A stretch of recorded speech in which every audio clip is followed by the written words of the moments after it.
नमस्कार दोस्तों, स्वागत करता हूं आप सबका एक नई वीडियो के साथ। दोस्तों, इनॉक्स ग्रीन एनर्जी शेयर में अगर आपकी इन्वेस्टमेंट है या फिर इनॉक्स ग्रीन एनर्जी स्टॉक को आपने खरीद के रखा हुआ है और अब आप एवरेज का सोच रहे हैं, आपके पास फंड आ चुके हैं, आप एवरेज करना चाहते हैं, या फिर इनॉक्स ग्रीन एनर्जी स्टॉक में आप नई पोजीशन बनाने का सोच रहे हैं, तो ये वीडियो आप लोगों के लिए खास है, क्योंकि इनॉक्स ग्रीन एनर्जी स्टॉक के ऊपर ये डिटेल वीडियो बनाया जा रहा है और आपके सब सवालों के जवाब इस वीडियो में आपको मिल जाएंगे। तो दोस्तों, इनॉक्स ग्रीन एनर्जी शेयर की सबसे पहले हम बात करेंगे शेयर होल्डिंग पैटर्न को लेकर, क्योंकि यही एक चीज होती है जहां से हमें पता चलता है एक कंपनी की मेन स्ट्रेंथ। तो देखिए, इसमें अगर प्रमोटर की बात करें तो 55.93 यानी कि आप कह लीजिए 56% इसमें प्रमोटर की होल्डिंग है। बहुत अच्छी होल्डिंग है और इवन पहले यहाँ पर प्लेज किए थे स्टॉक, जो कि अब उन्होंने छुड़वा भी लिए हैं। इसके अलावा अगर एफआईज की बात करें तो 8.93% है, ये भी काफ़ी अच्छी रेशो है। डीआईज की बात करूं तो यहाँ पे 3.72, जो कि अच्छी रेशो नहीं है, कम से कम इनका भी 10% होता तो बहुत अच्छा था। बाकी माल पब्लिक के पास 17% है और म्यूचुअल फंड्स की बात करूं तो यहाँ पर 14% है। तो ओवरऑल शेयर होल्डिंग पैटर्न मुझे अच्छा लगा, कोई दिक्कत वाली बात नहीं है। सिर्फ डीआईज की होल्डिंग और अच्छी होती तो और ज़्यादा अच्छा, ओवरऑल भी अच्छा ही बोलूँगा, बुरा नहीं बोलूँगा। रेवेन्यू की बात करूं तो कंपनी का 2 सालों का ही कंसोलिडेशन बेसिस पे रेवेन्यू आ रहा है, जो कि ड्रॉप करता हुआ दिख रहा है। 224 करोड़ का 2024 में था और 2023 में ये बता रहा है 254 करोड़ का। दोस्तों, मैं नेट प्रॉफिट की यहाँ पे बात करना चाहूँगा। ज़्यादा बड़ा प्रॉफिट नहीं है, 29.79 करोड़ का। पिछले साल कंपनी ने घाटा किया था, ये बात ध्यान रखिए। बात करते हैं कंपनी के कर्जे की, तो कंपनी के ऊपर कर्जा 0.33 है, यानी कि ना के बराबर है। ये कोई इतनी ज़्यादा रिस्की कंपनी नहीं है। बात करते हैं यहाँ पर कैश फ्लो की, तो कैश फ्लो यहाँ पर नेगेटिव है, ये अच्छी बात नहीं है। कंपनी को ऑपरेटिंग एक्टिविटी में दिक्कत आ रही है, इस बात के ऊपर ध्यान रखिए।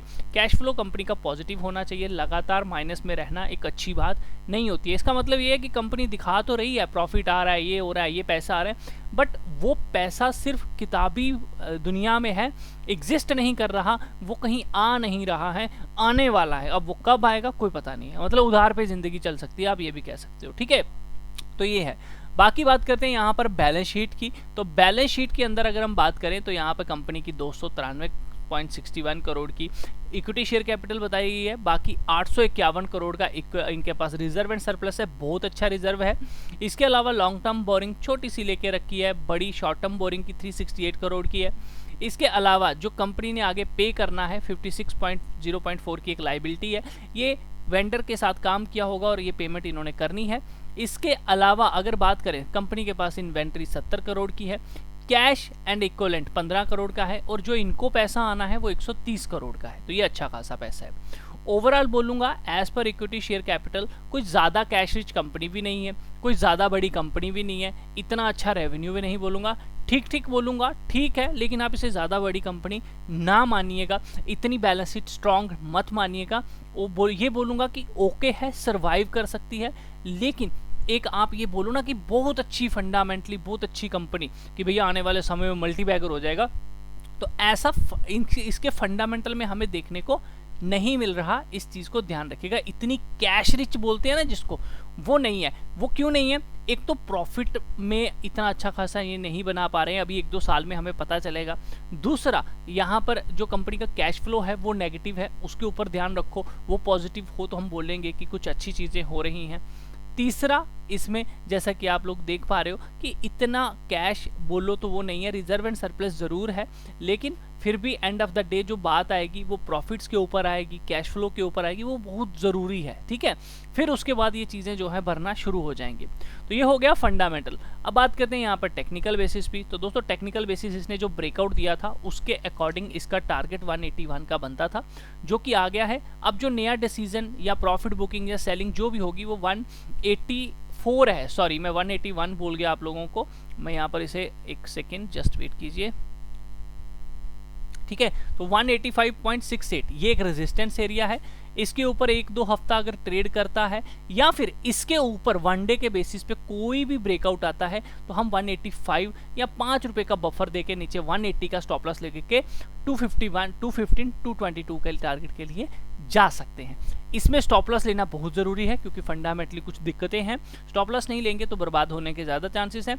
नीचे की तरफ 143 का एक एवरेज पॉइंट है, अगर कोई एवरेज का सोच रहा है। 118 भी एक एवरेज का पॉइंट बनता है। ओवरऑल कंट्री का स्टॉक का ब्रेकआउट आया हुआ है, लेकिन ये ब्रेकआउट अब अपने टारगेट की कगार पे भी आ चुका है। तो अब जो नया डिसीजन यहाँ से या तो ऊपर या तो नीचे की तरफ चल पड़ेगा। तो अगर ऊपर आता है तो हम हावरली 4 हावर के घंटे के वन डे के हिसाब से यहाँ पर कोई ब्रेकआउट ढूंढेंगे 185 के ऊपर, और उसके बेसिस पे हम ट्रेड करेंगे 215 222 के टारगेट के लिए। बाकी 222 215 के ऊपर भी सस्टेन हुआ तो पॉसिबिलिटी ये भी हो सकती है, फिर इसी तरह से ये इस तरह करता करता करता कहीं ना कहीं आपको यहाँ तक पहुँच जाएगा, जिसमें आप लोग देख सकते हो 480 400 300 भी कह लो 400 कह लो, ये टारगेट मिल सकते हैं आने वाले समय में। बट अब ये देखना होगा क्या ये 181 के ऊपर सस्टेन करेगा, 185 के ऊपर कि नहीं करेगा, या फिर यहाँ से फॉल आ जाएगा। बेटर क्या है स्टॉक में, बेटर पोजीशन क्या बनती है?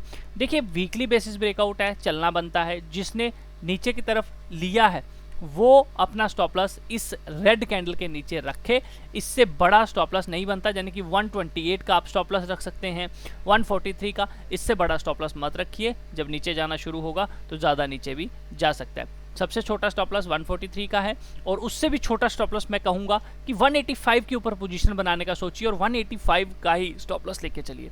आई होप आप लोगों को वीडियो अच्छा लगा होगा। अच्छा लगा लाइक ज़रूर करना, शेयर ज़रूर करना। इसी तरह की और वीडियोस पाने के लिए चैनल को सब्सक्राइब कर लो। ट्रेड लेने से पहले एक बार अपने फाइनेंशियल एडवाइजर से ज़रूर पूछो, क्योंकि रिस्क